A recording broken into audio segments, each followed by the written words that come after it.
Baik, assalamualaikum warahmatullahi wabarakatuh. Perkenalkan, nama saya Rayhan Zulman. Di sini saya akan mempresentasikan materi mengenai pengantar audit TI dan audit sistem aplikasi. Yang mana ini memenuhi tugas mata kuliah audit teknologi informasi. Oke, kita masuk ke bagian definisi audit dan audit TI. Oke, secara umum audit itu merupakan proses sistematis untuk memperoleh dan mengevaluasi bukti secara objektif mengenai asersi tentang tindakan dan peristiwa ekonomi guna menentukan tingkat kesesuaian antara asersi tersebut dengan kriteria yang ditetapkan. Jika dikaitkan dengan teknologi informasi, audit teknologi informasi itu merupakan proses pengumpulan dan evaluasi bukti untuk menentukan apakah sistem informasi aset itu dilindungi, terus juga untuk menjaga integritas data dan memungkinkan tujuan organisasi dicapai secara efektif dengan penggunaan sumber daya yang efisien. Jadi audit TI di sini ini merupakan proses evaluasi atau pengecekan terhadap segala sesuatu yang berkaitan dengan teknologi informasi. Audit TI ini berbeda dengan audit keuangan. Di sini saya memaparkan 3 kriteria perbedaan. Yang pertama, secara tujuan umum, audit keuangan bertujuan untuk membuat kewajaran laporan keuangan, sedangkan audit teknologi informasi itu bertujuan untuk keamanan aset, integritas data, dan efektivitas sistem. Dari segi fokus, audit keuangan itu berfokus untuk mengaudit data historis dan angka-angka, sedangkan audit teknologi informasi itu berfokus pada audit infrastruktur, proses bisnisnya, dan kontrol internalnya. Lalu berbicara dari kriteria output, audit keuangan itu outputnya adalah nanti akan menghasilkan suatu opini atas laporan keuangan, apakah itu defisit, apakah itu surplus, dan nanti akan diberikan rekomendasi-rekomendasi untuk memitigasi risiko yang tidak ingin terjadi. Sedangkan output dari audit teknologi informasi itu berisi rekomendasi perbaikan sistem dan kontrol. Nah, jadi nanti setelah dilakukan audit, maka akan diberikan rekomendasi-rekomendasi perbaikan agar sistem berjalan sebagaimana mestinya. Oke, masuk ke tujuan dan ruang lingkup audit teknologi informasi. Tujuan dari audit teknologi informasi ini ada beberapa. Yang pertama itu pastinya memastikan keamanan dan kerahasiaan data organisasi. Jadi di sini maksudnya audit itu bertujuan untuk menjaga keamanan dan memastikan data organisasi itu terjamin kerahasiaannya dengan mengaudit hal-hal yang berkaitan dengan keamanan dan data.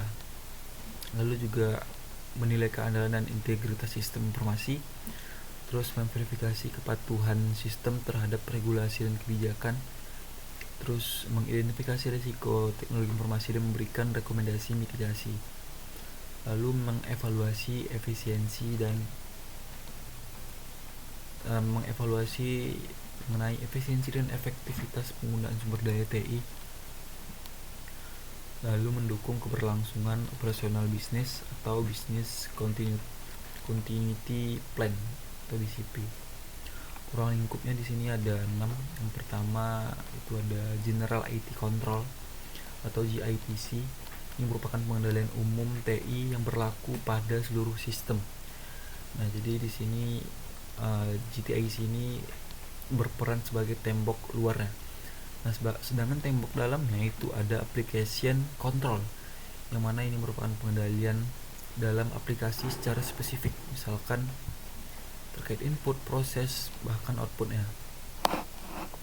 Lalu ada ruang lingkup IT infrastruktur.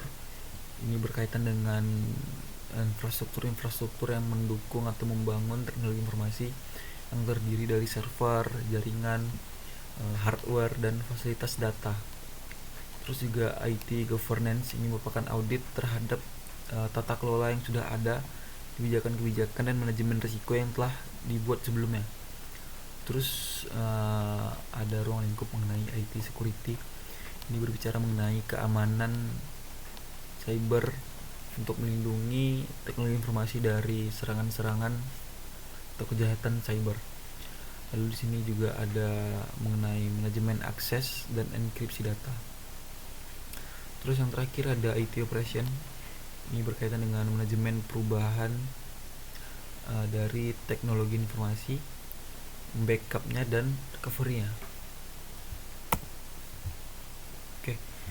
Nah, selanjutnya kita akan membahas mengenai poin peran dan kompetensi auditor TI. Peran auditor TI itu ada beberapa. Yang pertama itu pastinya merencanakan dan melaksanakan program audit TI. Nah, jadi seorang auditor itu harus melakukan perencanaan dan matang sebelum melaksanakan program audit. Lalu setelah melakukan perencanaan, auditor itu nantinya akan mengevaluasi desain dan efektivitas kontrol. Nah, jadi dia akan mengevaluasi terhadap apapun yang berkaitan dengan apa yang akan diaudit yang berkaitan dengan teknologi informasi. Setelah itu dia akan mengidentifikasi dulu kelemahan-kelemahan yang ada dan nantinya akan memberikan rekomendasi. Nah, auditor juga berperan sebagai kolaborator bersama manajemen TI dan auditor keuangan, karena tiga pilar ini sangat penting ya dalam mendukung auditor teknologi dalam mendukung program audit teknologi informasi. Setelah itu, auditor juga harus bisa menyusun laporan temuan dan tindak lanjut apa yang harus dilakukan. Nah, nantinya akan memberikan konsultasi sebagai penguatan sistem teknologi informasi. Ada pun kompetensi yang harus diperlukan oleh auditor TI ini adalah yang pertama, dia harus memiliki pengetahuan sistem operasi, juga jaringan serta database. Lalu dia juga harus paham kerangka kerja audit.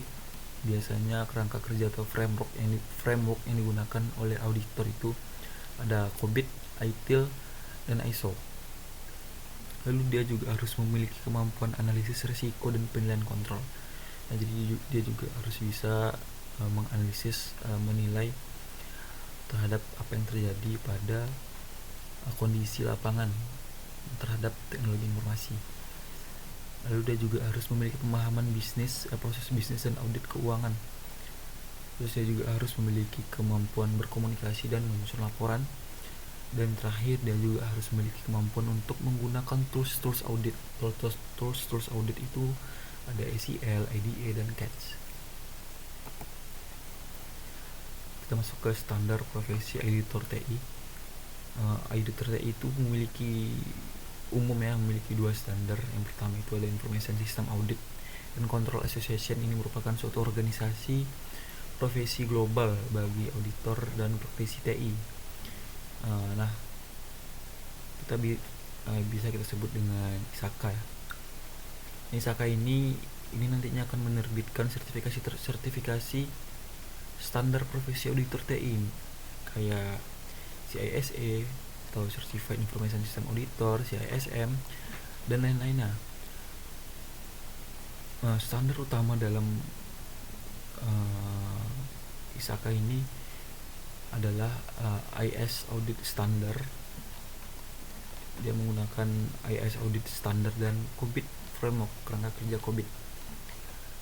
Nah, balik lagi ke sertifikasi dalam organisasi ini, yang bagian CISA itu telah diakui secara global sebagai standar emas para auditor teknologi informasi. Terus standar yang kedua adalah IIA atau Institute of Internal Auditor, merupakan standar internasional untuk praktik audit internal. Standar ini menerbitkan International Professional Practice Framework atau IPPF. Dia juga mengeluarkan atau menerbitkan sertifikat yang bernama CIA atau Certified Internal Auditor. Terus juga standar-standar dalam Institute of Internal Auditor ini mencakup independensi, objektivitas, dan kompetensi dari auditor. Oke, kita masuk materi audit siklus pengembangan sistem. Maksudnya apa? Jadi audit SDLC ini adalah merupakan evaluasi terhadap proses pengembangan, implementasi, dan pemeliharaan sistem informasi untuk memastikan kontrol dibangun sejak tahap perencanaan hingga sistem beroperasi. Oke, jadi maksudnya adalah dari tahap perancangan sampai pengoperasian sistem itu telah sesuai dengan kesepakatan di awal gitu. Nah, di sini tugas auditor mengaudit beberapa fase. Fase yang pertama pada fase perencanaan, auditor mengaudit otorisasi proyek. Namun yang disorot pada fase perencanaan ini adalah mengenai anggaran dari pembangunan sistem gitu. Terus mengenai di fase analisis, seorang auditor juga harus mengaudit apakah sistem yang ada itu sesuai berdasarkan kebutuhan bisnis dan bagaimana keterlibatan pengguna dalam penyusunan sistem yang telah ada. Terus dari fase desain itu auditor mengaudit spesifikasi keamanan dan desain kontrol internalnya. Pada fase pengembangan, auditor itu mengaudit standar coding dan manajemen kode sumber. Pada fase pengujian, dia mengaudit test plan dan pengujian keamanan. Terus pada fase implementasi, seorang auditor itu akan mengaudit data, pelatihan, dan dokumentasi dari sistem gitu. Pada fase pemeliharaan, auditor akan mengaudit patch management dan change control. Oke, kita masuk ke audit database. Apa sih tujuan dari audit database ini? Nggak lain nggak bukan, tujuannya di sini saya rangkum ada 3. Yang pertama, memastikan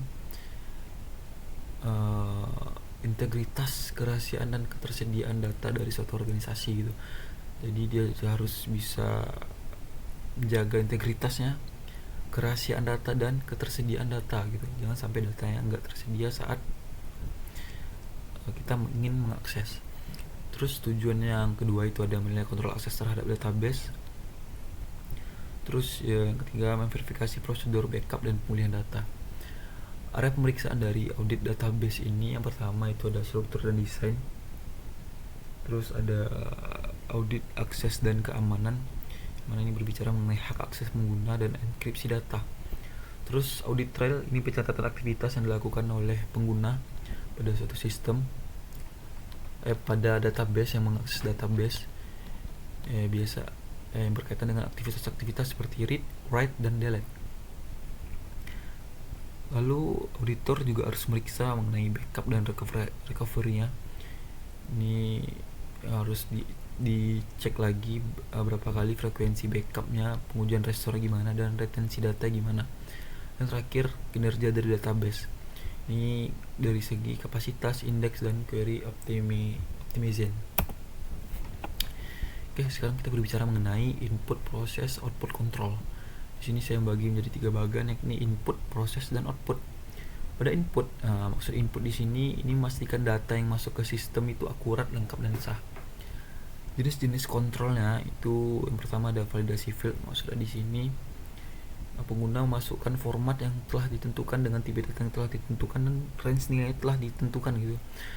Jadi kalau format tipe data dan range nggak sesuai dengan apa yang telah diatur dengan sistem, maka pengguna nggak bisa ngisi.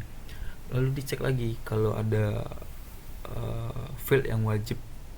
Field wajib itu nggak boleh kosong, itu harus dipastikan apakah itu benar berjalan proses inputnya. Terus reasonable check, ini nilai masuk akal sesuai dengan konteks yang ada pada sistem. Lalu harus dicek lagi duplikasi untuk mencegah entry ganda. Terus melakukan pengecekan authorization, ini siapa yang boleh menginput data. Terakhir ada batch control atau rekonsiliasi jumlah record dan nilai. Oke, bagian kedua ini ada input control. Ini proses. Terus ini proses kontrol ini merupakan memastikan data yang diproses secara akurat dan lengkap. Jenis kontrolnya itu ada ranturan kontrol, ini verifikasi antara tahap pemrosesan, ada edit check, validasi logika bisnis saat pemrosesan, error handling, deteksi dan penanganan kesalahan otomatis, sequence check, memastikan urutan transaksi itu benar. Terus yang terakhir ada balancing. rekonsiliasi total sebelum dan sesudah proses. Terus bagian ketiga ini output. Nah, pada bagian output, seorang auditor harus memastikan output yang dihasilkan akurat dan didistribusikan pada pihak yang berwenang. Jenisnya itu ada 4. Yang pertama ada rekonsiliasi, mana output laporan itu harus sesuai dengan apa yang telah diinputkan di awal. Terus ada distribution control, ini siapa yang menerima laporan. Terus ada output review, verifikasi manual atas kewajaran output. Terus ada retention, penyimpanan output sesuai kebijakan retensi. Oke, sekarang kita berbicara mengenai logical access control. Ya, logical access control ini merupakan kontrol yang membatasi akses logis ke sistem aplikasi dan data berdasarkan identitas dan otorisasi pengguna. Nah, jadi di sini kayak berbicara mengenai login pada suatu sistem. Ada beberapa komponen utama dalam LAC ini. Yang pertama ada identifikasi.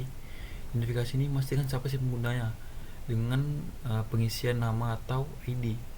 Lalu komponen kedua ada authentication, verifikasi identitas menggunakan password atau PIN, atau lebih kuat lagi menggunakan MFA atau verifikasi 2 langkah, atau biometrik menggunakan sidik jari atau mata. Yang ketiga ada authorization, ini hak akses sesuai peran, misalkan dibedakan antara peran pegawai dan manajemen, atau disebut dengan role based access control. Lalu yang terakhir komponen utama dari LAC ini accountability, ini pencatatan aktivitas pengguna. Jadi pengguna mengakses apa itu tercatat dalam sistem gitu, atau audit log. Prinsip pentingnya yang pertama adalah less privilege, yang mana hanya akses minimum yang diperlukan. Yang kedua ada regression of duties, ini pemisahan tugas untuk mencegah fraud. Yang terakhir ada need to know, akses data berdasarkan kebutuhan pekerjaan. Oke, ini materi yang terakhir mengenai change management. Oke, sudah 17 menit ya. Manajemen merupakan proses terstruktur untuk mengelola perubahan pada sistem TI yang berupa konfigurasi, kode, infrastruktur guna meminimalkan risiko gangguan operasional. Oke, tujuannya ada jelas tadi ya, untuk meminimalkan risiko gangguan gitu. Nah, kategori perubahan ada standar change, perubahan ini seperti perubahan rutin yang berisiko rendah, dan ini yang secara standar ini sudah disetujui gitu. Terus yang kedua ada normal change, perubahan yang memerlukan evaluasi dan persetujuan. Terus kategori ketiga ada emergency change, perubahan mendesak dan akibat insiden kritis. Oke, mungkin segitu saja dari saya. Apabila ada salah kata mohon dimaafkan. Saya tutup. Assalamualaikum warahmatullahi wabarakatuh.